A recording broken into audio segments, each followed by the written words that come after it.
In this video, I'm going to share with you what I've been loving this month, what I haven't loved quite so much. I've got some empties for you, and at the end of the video, I've got a couple of novels, one which is a fave and one which is a fail. Oh, and hello and welcome. My name is Des. My channel focuses on beauty, fashion and lifestyle for the over 50, or in my case, over 70 woman. So sit back, relax, maybe grab yourself a drink because I think it's going to be a longie. So let me share my faves, fails and empties with you for late summer, early autumn 2025. Right, let me get some sustenance.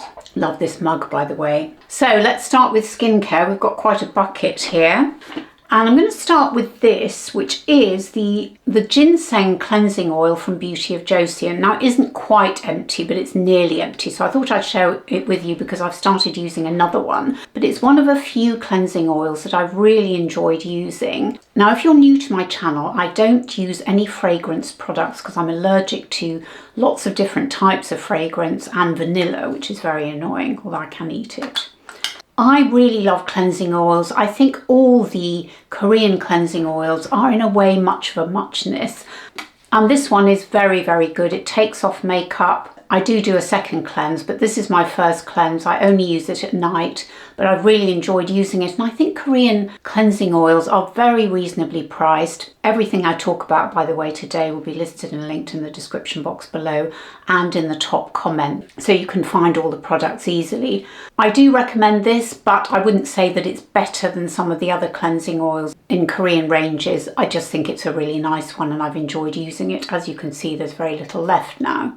So that's the only cleanser I've got. Now, moving on to moisturisers. This is the Merit Great Skin Moisturiser. Now this, I bought myself when I was in New York last October, so nearly a year ago now. And I know there's been this confusion about whether you put it on directly under your makeup or whether you put it under your SPF, because that's what you should do with a moisturiser. Now, I did really like it, but I can't say it was the best moisturiser I've ever used or it was a fantastic primer. It is pleasant, it's got a nice consistency. As far as I'm aware, all Merit products don't contain fragrance, which is why I really love the brand, because it's so reliable, it's so easy for me. I don't have to go and scrutinise the ingredients. I can just go to it and know that I can use all their products. It gives my skin a nice glow. It's pleasant to use, but I can't say I'd repurchase it at this point because I've got other moisturisers to use. So I think it's a pleasant moisturiser, but I wouldn't rush out and buy it again. Oh, and full disclosure, I have worked with Merit twice this year and really love the brand, but I'm being honest with you about the products that I particularly like and ones that I don't dislike but I wouldn't rush to repurchase. Now, here's a product that I would definitely repurchase. Well, I have in fact repurchased, and it's the Ameliorate Transforming Body Lotion. This product is so good. I have talked about this on my channel before. It's actually created for keratosis pilaris, which I don't have, which is that bumpy skin, but of course I do have dry skin. I'm nearly 71. My skin is dry. My body skin is dry. My complexion, by the way, is kind of normal, a little bit drier in the winter, a little bit combo as well. It's just a normal skin, but my body skin does have a tendency to dryness, although it's not super dry. But this product is so good. Now, it's unfragranced, but you can get a fragrance version. And let me just see if I can show you the contrast. If I put it on one arm and I don't put it on the other, just where I've got very dry, kind of scaly skin here. When I put it on the soles of my feet, which I do every day, it's like walking on silk afterwards. When I put my socks and my shoes on, it just feels so comfortable. See, there's hardly any left. Ooh, there we go. It absorbs really quickly, and the key ingredient is their formulation of lactic acid because it exfoliates as well as softening your skin and smoothing it at the same time, which is really clever.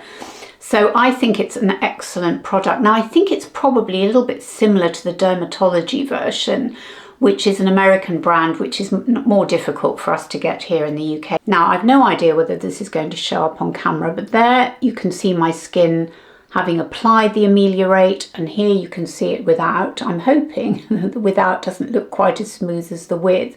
But honestly, if you have dry skin and you want something that exfoliates, so it turns over your skin and it smooths it as well, this is your best bet. Now I'm going to skip through a couple of empty SPFs. Now this one is the Paula's Choice SPF 30. This is a mineral sunscreen. I'm not really concerned about whether a sunscreen is mineral or chemical because they both agree with me, although I know that minerals can leave more of a white cast, and there was one I tried years ago which my dermatologist at the time recommended, and it was awful. I hated it. I think it was one of those really expensive, not SkinCeuticals, but another one of those, quite milky and horrible. But this is really good.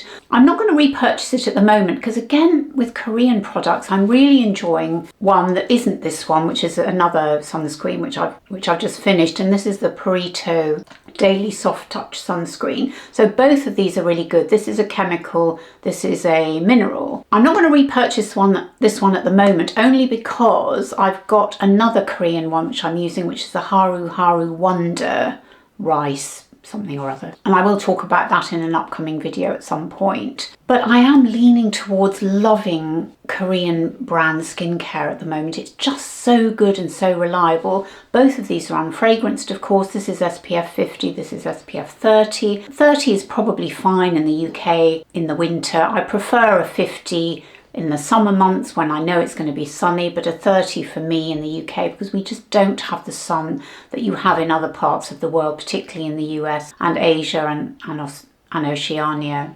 So we don't have to worry, I feel, quite so much about having that really strong sunscreen that those of you in other parts of the world may need.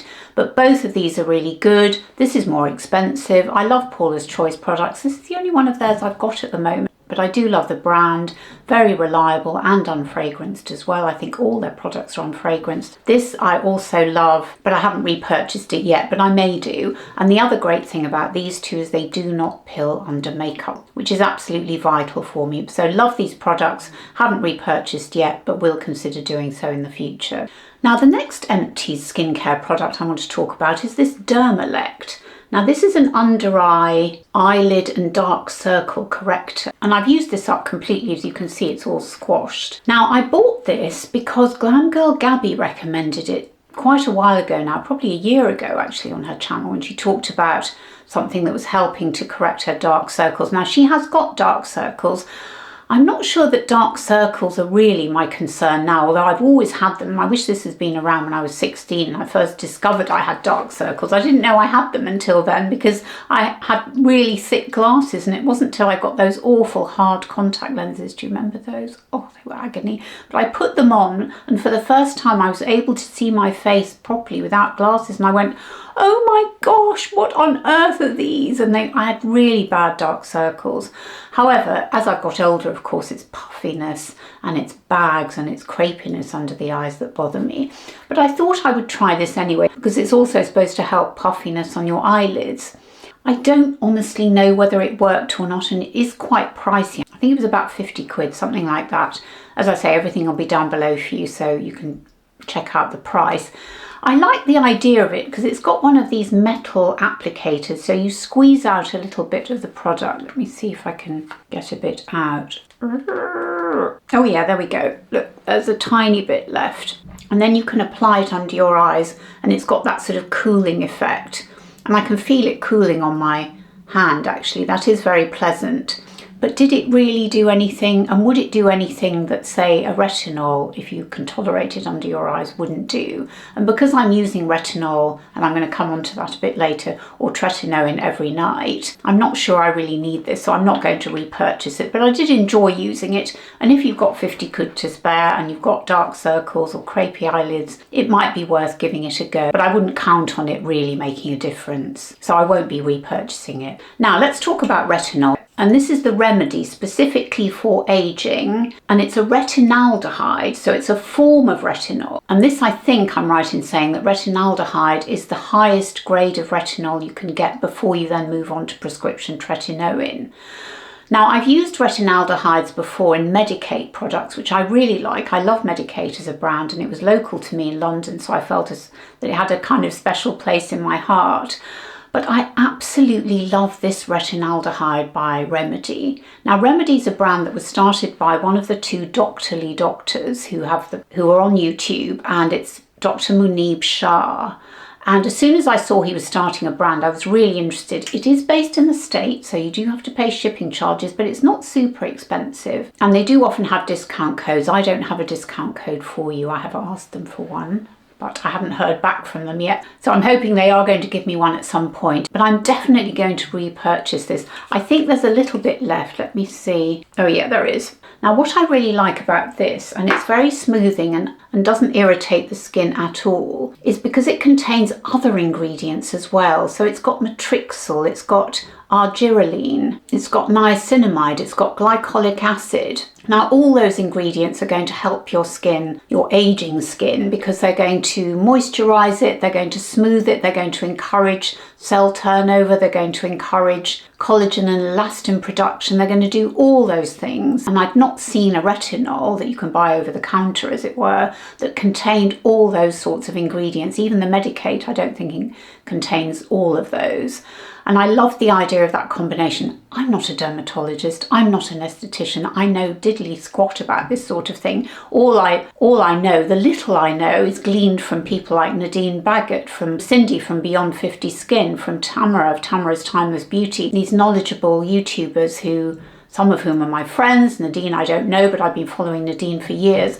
And they are the people that I trust to tell me what ingredients I should be looking for in my skincare. And then when Dr. Shah came out with this product, I just thought, yeah, this got my name on it. So I really enjoy it. At the moment, I'm alternating between my tretinoin, which I'm nearly finished actually as well, and this. And I absolutely love it and highly recommend it. And I will be repurchasing it once I've completely used it up. Now, just before we finish Skincare Empties, I just wanted to mention these two gels. And these are gels that I've been using with my ZIIP Halo microcurrent device. Now, those of you who watched my channel before will know I've talked a lot about the ZIIP Halo. It was gifted to me, and I do have a discount code, which I'll put on the screen and down below in the description box, because you can use it for the gels alone as well as for the microcurrent device itself. Now, I like these two gels, and they are conductive gels that you need. Well, you don't need these two. You just need one, and the one that I'm currently using is my actual fave, so I'm not going to be repurchasing these.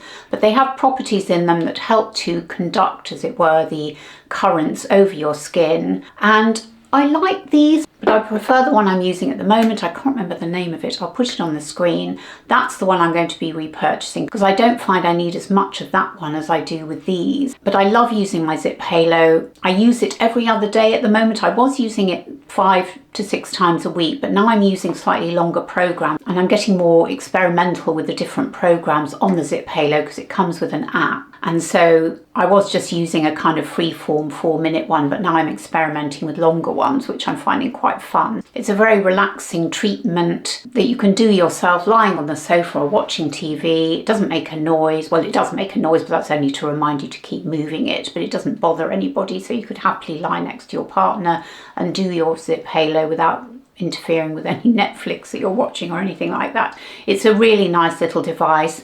And as I say, I have a discount code if you're interested. It's down below in the description box. But I won't be repurchasing these particular gels. I'm going to repurchase another one in their range, which I find better for me. Now let's talk about hair care, and these are the two shampoos that I use regularly on my very coloured hair. So I colour my own roots. I've just done them, when did I do them? Last weekend. And then I get the rest of my hair coloured by a hairdresser in London, and he recommended using a purple shampoo, and he said you can use a purple shampoo mixed with a regular one. So that's what I've been doing. Sometimes I'll use this purple shampoo by Kerastase, and sometimes I'll mix it with this regular one. Now they are really expensive, these, I know they are, but I just feel I've invested in my hair. It's coloured, I really need to look after it, so I am spending quite a bit on shampoo. However, I'm not going to repurchase this very expensive Kerastase conditioner because I've got another one which I think is Elvive. I'll put it on the screen and down below for you, which I'm using at the moment, which is a purple conditioner, and I'm really enjoying using that. So I think that's absolutely fine for a conditioner. But I have repurchased both the shampoos just because I feel that that's the most important step in my hair treatments. I don't do any other treatments. I don't use any masks or anything like that. I used to, but I've stopped doing that because I'm not sure I'm getting any benefit from them. But I do spend quite a lot of money on my shampoo, and I will, and in fact have repurchased these two shampoos. Now while we're on Empties, I wanted to mention these two fragrances. which I have mentioned before on my channel. And of course, we've come to the end of the summer and we've come to the end of my summer fragrances. So Bronze Goddess by Estee Lauder. I love all the incarnations of this. If you're in the Southern Hemisphere and you're coming into summer, definitely try Bronze Goddess. Go into a store and try it out. It was recommended by Sally Hughes a few years ago, and she said one of them, I don't think it was this blue one, it was another version, but it was another Bronze Goddess, I think this is the Intense, said that it reminded her of beach holidays and suntan oil and all that kind of summery scent of her youth. And I agree with her, I really love it, and it's very reasonably priced. So definitely check that out if you're in the Southern Hemisphere or if you're in a hot climate somewhere and you want a scent that will reflect that kind of vibe. And then the other one is this one, the Jardin Cythere by Hermes, which is a little bit more expensive. Now this is quite citrusy, so it's different from the Bronze Goddess, but again, a lovely summer fragrance. Again, if you're in a hot climate or in the Southern Hemisphere, definitely worth checking out this Jardin Cythere. I think it came out a couple of years ago. I remember buying it at the airport when I was going to, I don't know where I was going, France probably. I really like Hermes fragrances, and I think this one is very summery and worth checking out as well. And finally, I've got a couple of makeup empties, and this is Nude Sticks, the Tinted Cover Foundation. And there's something about Nude Sticks when I see it in store, and I think I did buy this in store in Selfridges. I just fell in love with it. There was something, I don't know why, I like the name Sticks. No, that's ridiculous. There's just something about it, but it was very expensive. I think it's probably in the 20s or even 30s. So it is a pricey product, but I did really like it. I reviewed it last year when I did a tinted moisturiser roundup. It's not a moisturiser at all. This is in the shade 3.5, and my skin is kind of a light medium with neutral undertones, I would say. And this shade was very good for me. I really like the consistency of it. It's a light to medium coverage. It's not really a tinted moisturiser. It's more of a foundation, but I did really enjoy using it. But I wouldn't repurchase it because I've got plenty of other tinted moisturisers and foundations to use up. So I liked it, but I wouldn't rush out and buy it again. Now this Maybelline Sky High mascara, this is such a good mascara. I'm sure you all know how good it is, but just in case you don't, I haven't actually repurchased it yet, but I definitely will. This I would say is my holy grail affordable mascara. It's one of those rubbery ones which is quite deceptive because it really does give volume. It lifts, it separates and blackens. In fact, I must check to see whether it does a brown version. I don't know whether it does because I'm leaning in, as it were, to brown mascara at the moment. But honestly, you couldn't do better in my view than this mascara. I think it's a fantastic product. I've tried other iterations of it, but this is the one for me, and I will definitely be repurchasing it. Now let's talk about skincare and makeup fails. And the first one is this Aloe Pure Nutri-C Moisture Cream. Now this was actually gifted to me, not by the brand by the way, but by a friend. And it's horrible. I really don't like it at all. I'm sorry. Oh, it's unfragranced, but it's got a horrible smell. Oh, I don't know what that is. It's really unpleasant, and I didn't think much to the product. It's supposed to just be a moisturiser, but it's got vitamin C and other vitamins in it, but I really didn't like it at all. Have you ever tried this brand? I'd never heard of it actually, Aloe Pure or Aloe Pure. Anyway, not my bag at all, so it's unfair to call it a fail in a way because I didn't buy it myself, but I definitely wouldn't use it. It's just got a very unpleasant smell that doesn't do anything for me. And also actually it is a little bit, although it looks thick, it feels more lotion-like when you apply it. It doesn't feel very thick, so no, definitely not for me. Now, another fail was this Jones Road Tinted Moisturiser. Now, I did a review of Jones Road's products, which I'll link down below for you, and this was definitely not a favourite. In fact, there weren't many in the Jones Road product range that I liked, and I definitely didn't like this. I thought it broke up on my skin. It didn't make it look smooth. I really didn't enjoy it at all, and I gave it a good old go. And this is in the shade Beige. The shade is fine. It hasn't got an SPF in it, which is good, and it looks all right on my hand. It feels quite nice, but it just, I don't know, there was just something about it that I didn't get on with at all, so I'm definitely not repurchasing. I'm not actually using it because I just couldn't get on with it. And I think you can see actually there's not a lot of coverage going on there, but funnily enough it just didn't sit well on my skin after a while. It just broke up, so I'm going to have to declutter this. I'm not exactly sure where I'm going to declutter this because I haven't got my usual WhatsApp group that I had in London that I could say, would you like to take some of this stuff? I'll have to see whether there is one. I'll have to have a chat with someone in one of the shops and see whether there is a sort of decluttering. There's probably some Facebook group or something. I'll have to find out. It's funny, with these Facebook groups in the local area, you have to be introduced by someone. And of course, I don't know anyone here yet. So, or at least anyone that's likely to be on a Facebook group that talks about beauty. So if you're in the Suffolk area, let me know. If you're in the Aldborough area, is there a Facebook group that I can join? You can introduce me to. So that's a fail. And then finally, I'm not sure I've talked about this Dior mascara. This came out about 6 months ago, and I saw it first on Alison Chase's channel, and it's called the Over Volume Mascara, and I rushed out to buy it. I think I bought it in John Lewis, but honestly it was awful. I didn't like it at all. It was very clumpy. It feels very luxurious. Of course, it's quite pricey, and the brush was quite good. It's got that sort of, it's not the Christmas tree, it's the kind of Christmas tree that's tied in the middle, if you know what I mean. But I really didn't get on with it. I found it clumped my lashes. It didn't give them any volume or anything. It was just a clumpy mess, really. So didn't enjoy that. So that's actually going to have to be chucked.